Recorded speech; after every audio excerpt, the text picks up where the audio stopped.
네, 안녕하세요. 초등 사이다입니다. 새해 2023년도가 시작됐습니다.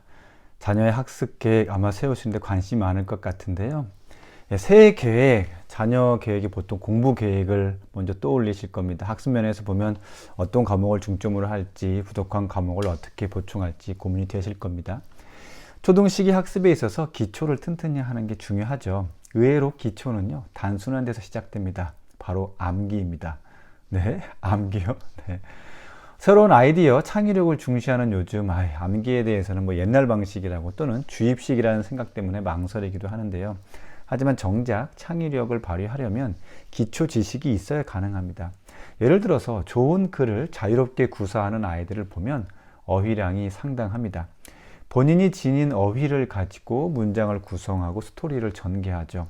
연초 학습 계획을 자녀와 세울 때 구체적으로 어떤 것을 얼마나 암기할지 목표로 정해주시는 것 정말 좋습니다. 그럼 구체적인 암기 목표, 계획 어떻게 세우면 될까요? 네. 부족하다고 판단되는 부분을 찾고요. 그에 해당하는 기초 지식을 암기하는 목표를 세워줍니다. 예를 들어서 현재 5학년인데 수학을 어려워한다. 그럼 약 2년치 4학년, 5학년 수학 교과서에 나오는 기본 개념들을 뭐 문제집에 있는 걸 3월이 되기 전에 암기하는 목표를 잡아주고요. 한 단원에 보통 5개 정도의 기본 개념이 나옵니다. 한 학기에 6단원 정도니까 한 학기 분량이 30개 정도 개념이 나오죠. 2년이면 총 4학기니까 30 곱하기 4 하면 120개 정도의 개념이 나오는 겁니다. 그럼 2달 60일 동안 하루 2개 정도씩 개념을 암기하도록 이렇게 목표량을 정해주는 거죠. 개념을 공부해라, 중요하다 이렇게 말하면 아이들은 잘 못 알아듣습니다. 총 목표량을 정해주고 한 달에 몇 개, 주간에 몇 개, 오늘 하루 몇 개 이렇게 쪼개 주어야 실행에 옮길 가능성이 높아집니다. 영어 단어나 영어 문장도 마찬가지예요. 초등 영단어집을 준비하고 지금 겨울방학 그리고 23년도 새학기가 시작되면 1학기에 어디까지 이렇게 쪼개서 목표량을 잡아주세요. 그리고 적어도 일주일에 한 번은 그 목표량을 암기했는지 확인을 해 주셔야 됩니다. 매일 해 주실 수 있다면 더욱 좋고요. 그럼 연초 이렇게 새해 학습 계획 말고 또 아이들에게 필요한 일상적인 계획 어떤 걸 세우면 좋을까? 용돈 관리 계획 추천드립니다. 지금까지 그냥 필요할 때마다 용돈을 주는 방식이었다면 새로운 해에는 일정한 간격, 뭐 처음이라면 일주일 간격이 좋고요. 용돈 관리에 익숙한 아이라면 한 달 간격도 괜찮습니다.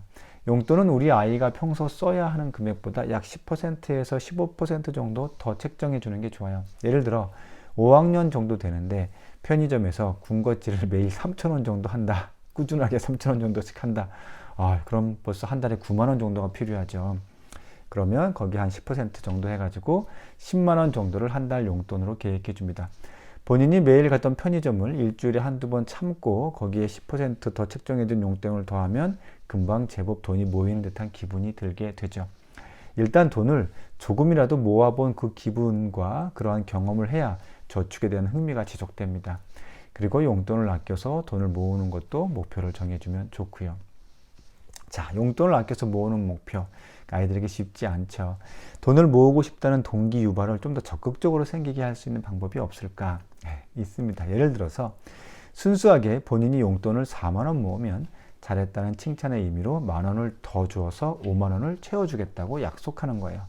또 9만 원을 모으면 역시 만 원을 채워줘서 10만 원이 되도록 해주겠다고 말을 하는 거죠. 초등학생에게 본인의 여윳돈 10만 원을 따로 가지고 있는 것, 어른들에게는 100만 원 정도의 여윳돈 그 이상의 의미를 지닙니다. 그냥 돈을 아껴서 저축하라고 하면 어떻게 해서든 쓰고 싶은 욕구와 맞서게 돼요. 내가 용돈을 잘 관리하면 여윳돈이 불어나는구나를 느끼도록 계획해주면 이 쓰고 싶은 욕구가 돈을 불리고 싶은 욕구로 바뀌게 되죠. 그 첫 출발은 일정한 간격으로 정해진 용돈을 주는 겁니다. 작년도에 일상생활을 한번 점검해 보고요. 올해는 뭐 일주일 혹은 2주일, 한 달 이렇게 정해진 기간에 정해진 용돈을 함께 책정해 보시길 권해드립니다. 용돈 관리, 경제관념 형성이 무척 중요하죠. 자, 이 밖에 또 어떤 계획들을 세우면 좋을까요? 신체 운동 계획을 세우길 권해드려요. 갈수록 비만인 아이들이 늘고 있습니다. 학교 체육 시간에 보면 이 준비 운동 시작할 때 벌써 눈에 확 들어와요. 간단한 준비 운동조차 몸을 움직이는 것이 귀찮아서 대충 하는 아이들이 생각보다 많습니다. 학습에서 기초 개념이 중요하듯이 운동에서도 기초 체력 정말 중요해요. 기초 체력의 효과가 정말 좋은 거 바로 달리기죠. 축구, 농구 이런 게임형 위주의 운동을 아이들이 무척 좋아하죠. 무척 좋아하지만 정말 자주 다칩니다. 특히 발목, 손목을 자주 다치는데요. 승부욕 때문에 갑자기 빠르게 반응을 해서 그런 거예요. 기초 체력을 다지고 관련 근육이 생성되면 훨씬 안전하죠. 기초 체력 없이 게임 위주의 운동 좋지 않습니다. 기초 체력을 위해서라도 매일 20분 정도는 뭐 줄넘기를 하겠다든지 집에 러닝머신이 있다면 뛰는 걸 운동 계획에 넣어주는 게 좋겠죠. 자전거 타기도 좋고요. 우리 아이가 비만이거나 또는 그에 가까워질 것 같거나 또는 움직이는 것을 귀찮아하는 모습을 보인다면 꼭 기초 체력 계획을 세우시길 권해드려요. 가까운 스포츠 센터에서 수영 과정을 시작하도록 계획에 넣으시는 것도 정말 좋겠죠. 자, 학습, 용돈, 체력 관리 이런 이야기들을 했습니다. 간과하기 쉬운데요. 이것도 계획에 넣으시면 좋습니다. 뭐냐면 새해 계획을 짤 때 자유시간도 계획에 넣어주시는 거예요. 가령 매주 금요일 저녁은 숙제나 뭐 운동, 악기 연습 등이 없는 자유시간을 계획에 넣어주는 거죠. 그 시간에는 본인이 좋아하는 것을 마음껏 할 수 있다고 알려주는 거예요. 뭐 그림을 그리든 레고를 조립하든 뭐 잠을 자든 단 스마트폰을 이용하는 자유시간은 아니라는 점 분명히 말씀해 주시고요. 그렇지 않으면 몇 시간씩 그 자유시간 내내 게임만 하다가 그 시간이 지나갑니다. 그건 자유시간이 아니라 공식적인 스마트 중독 시간을 만들어 주는 거니까요. 가급적 활동을 통한 놀이, 만들기, 쉼 등을 예로 알려주시면 됩니다. 뭐 가보고 싶은 곳이 있다면 그걸 자유시간 계획에 구체적으로 넣으면 되고요. 자녀의 1년 계획을 세울 때 좀 여유 있게 짜는 게 좋을까 아니면 촘촘하게 세우는 게 좋을까 고민되실 수도 있습니다. 저는 이렇게 말씀을 드릴게요. 목표는 단순하게 하시고요. 계획은 약간 타이트하게 짜는 걸 권해드려요. 처음에 아이가 너무 부담될까 염려돼서 여유롭게 계획을 하면 나중에 엄마 입장에서 한두 달 지나서 우리 아이가 아무것도 하지 않는 것처럼 불안해지면서 그때서야 무언가 추가 계획을 세우게 됩니다. 문제는 그때 아이의 저항이 생각보다 심하다는 거예요. 이미 익숙해진 패턴에서 뭔가 추가한다는 것이 부담이 배가 되거든요. 그리고 엄마가 보기에 정말 얼마 안 하는 것 같은데 아이는 한두 가지 추가된 것만으로도 상당히 많은 것들을 한다고 느낍니다.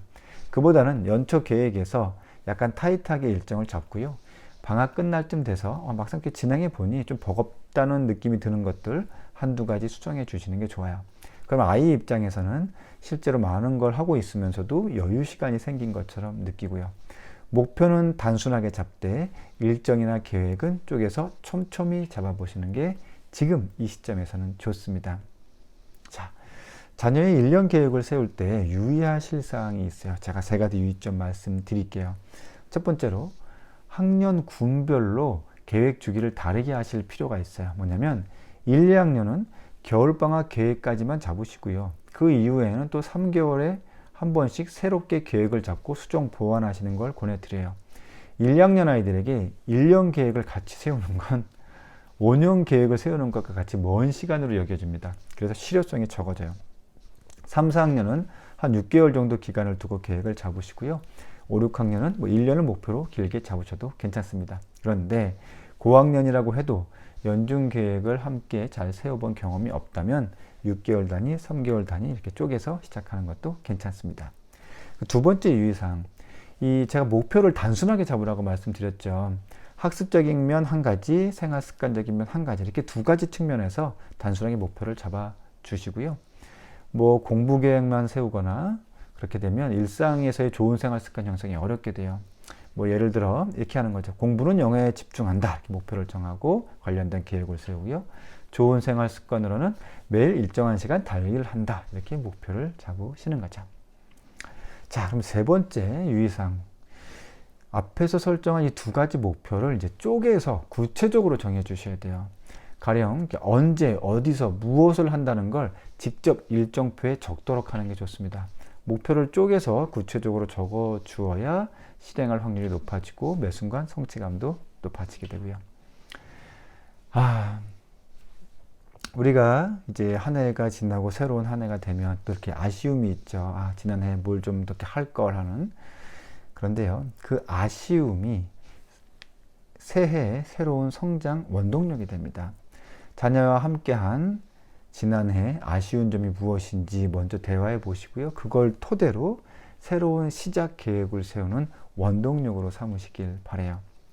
올해는 우리 초등사이다 구독자분들 모두 실천하는 한 해 되시길 응원드리겠습니다. 초등사이다는 초등학부모님들과 함께합니다. 오늘 내일도 뚜벅뚜벅 걸어가 보겠습니다. 감사합니다.